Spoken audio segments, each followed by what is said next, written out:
Pendant de longues heures, les détenus seront privés de nourriture et d'eau. 20 heures plus tard, Maryse, comme des dizaines d'autres détenus, fera l'objet d'une fouille à nu. Ils ont sorti une première fille de notre cage, donc on était une vingtaine. Ils lui ont pas dit où est-ce qu'elle allait. Puis, donc ils l'ont emmenée à l'extérieur. 15-20 minutes plus tard, ils l'ont ramenée. La fille était en train de pleurer, elle shakeait, était en train de crier à tout le monde. Ils fouillent tout le monde à nu. Fait que moi, ça a pris jusqu'au lendemain matin, jusqu'à 5 heures du matin. Fait que 20 heures après mon arrestation, ils ont décidé qu'ils allaient finalement me fouiller à nu. Est-ce qu'on vous a dit pourquoi on vous fouillait? C'était juste pour nous humilier. Il n'y avait pas de raison. On pouvait rien cacher, justement, là, après 20 heures en prison comme ça. Fait que finalement, c'est ça. On m'a demandé de me déshabiller, de mettre mes mains par terre, de faire un squat, puis de tousser. Puis ça a été ma première fouille à nu, mais j'ai été fouillée à nu une deuxième fois aussi. Là. Une deuxième fois? Oui.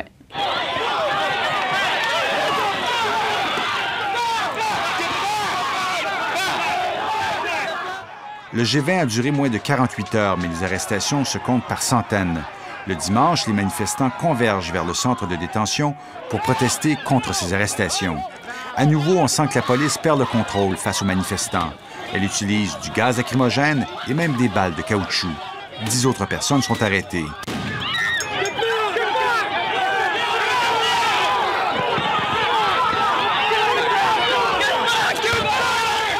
À l'intérieur, John Prine doit attendre 27 heures, assis sur une chaise roulante dans une cage, avant d'être relâché.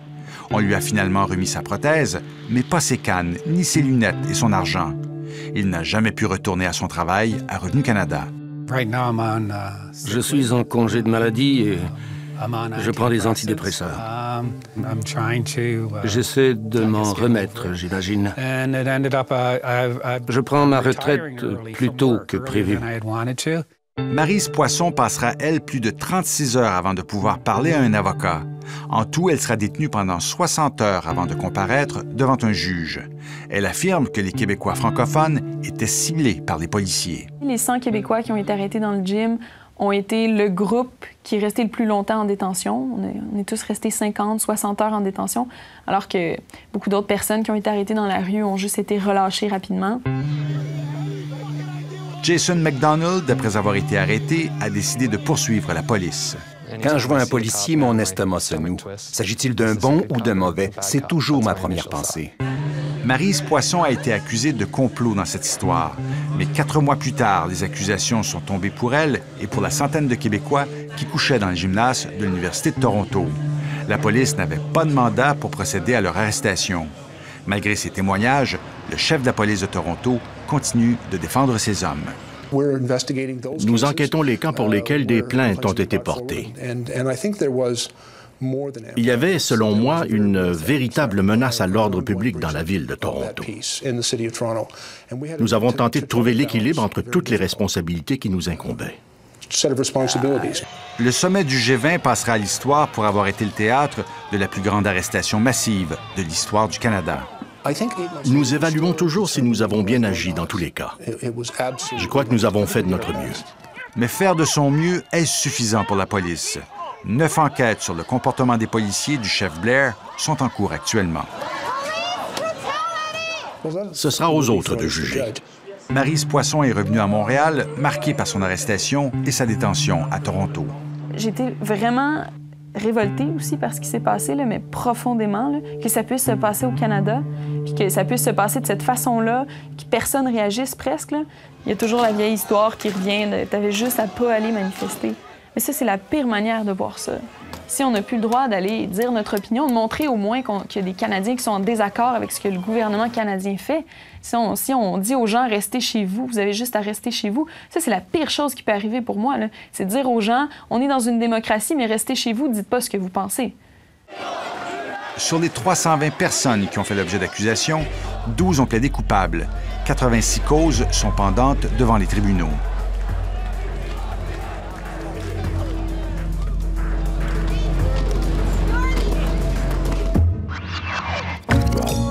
Un comité fédéral a tenu une série d'audiences ces derniers mois sur la question de la sécurité au sommet du G8 et du G20 de Toronto.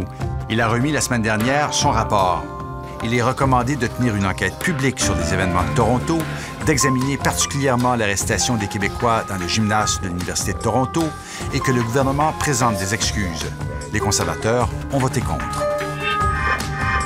Après la pause, une enquête sur la violence conjugale qui s'abat sur les familles des soldats qui reviennent de la guerre.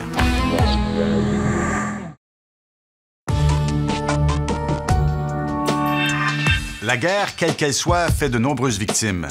Par exemple, celle en Afghanistan a coûté la vie à 154 militaires canadiens. 1800 d'entre eux ont été blessés. Mais on parle rarement des blessures invisibles dont souffrent les soldats lorsqu'ils reviennent au pays. Les forces canadiennes estiment que le quart d'entre eux reviennent avec des troubles psychologiques. De nombreuses études indiquent que tout ça peut mener à la violence conjugale et qu'à leur tour, les femmes et les enfants deviennent des victimes de la guerre. Enquête sur une situation taboue, pas toujours prise au sérieux.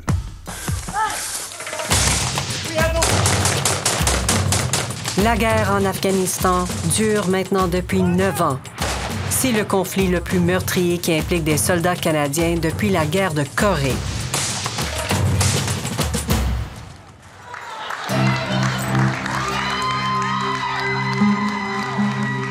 Pour certains soldats, la violence se poursuit de retour à la maison.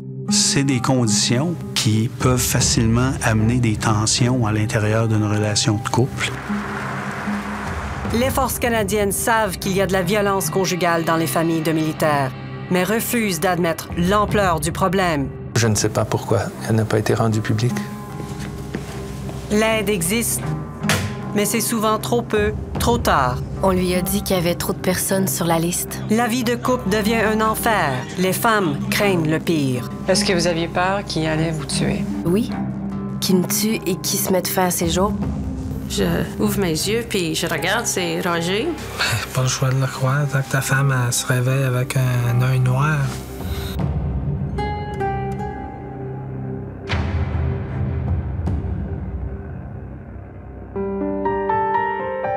Fran et Roger Perreault se sont rencontrés au mariage d'un ami commun. Ils sont tombés amoureux et ont commencé à construire leur vie à deux.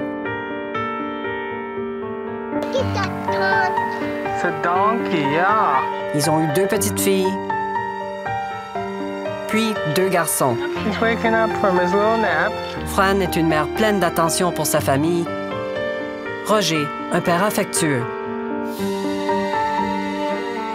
C'est un athlète et militaire de carrière. Je suis un adjudant des Forces canadiennes, ingénieur. Ça fait 22 ans que je suis dans les Forces, ici à Petawawa.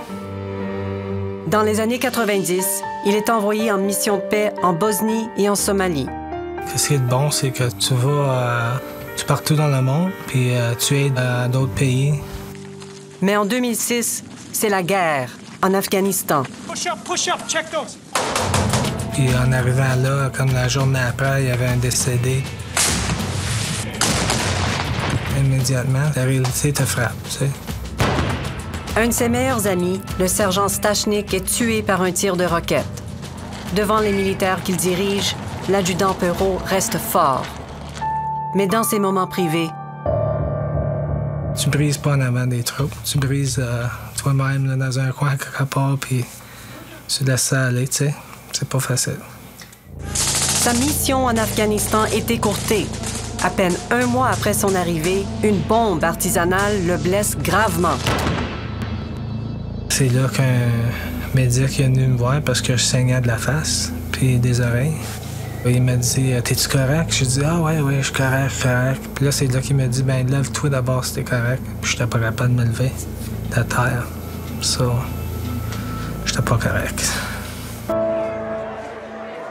Pour les soldats, le retour au Bercail est un moment d'émotion forte et parfois de sentiments contradictoires.